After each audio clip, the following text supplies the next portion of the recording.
Yeah, Belchtown, Mass, right here. This is the quabin. This is Ware, Mass, I think.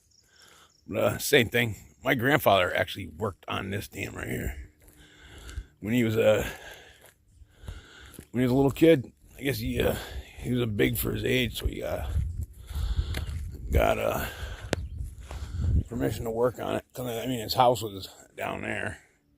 They sold the farm. I guess his dad died. I guess the horse brought him home one day.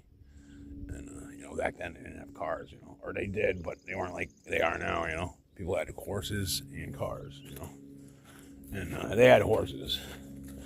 But I guess one day his dad came home dead on the horse, and so my grandfather had just back in the Depression, and he had a pretty rough, then. He was eating chicken feet and shit like that. He was eating shit that, I mean, people didn't throw nothing away then, and he was eating the shit that people were throwing away.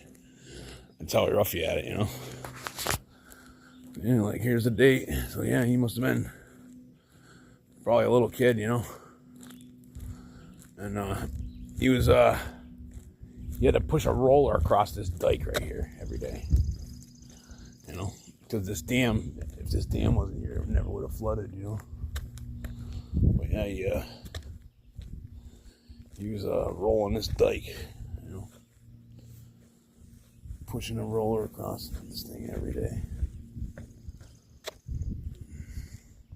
for 4 cents a day or something like that. I forget what he said. Not much money, but back in then it was money. Then he moved to Holyoke, Mass.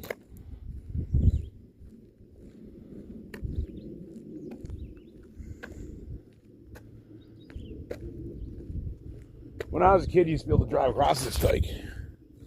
Then after 9/11, now you can't, Kind of sad.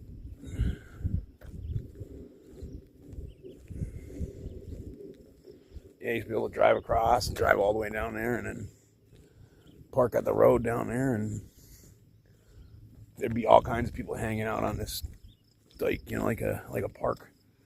It was pretty neat. It ain't really like that no more. Now it's more just people hiking, people walking. A lot of people walking. That's all you can do is walk around. But you used to be able to drive across this. And it was cool. Kind of sucks. I thought they'd always open it back up, and they never did. I guess if somebody blew this dike up, it'd be like, I forget how many minutes it would be like the whole town down below would be underwater, like 70 feet of water.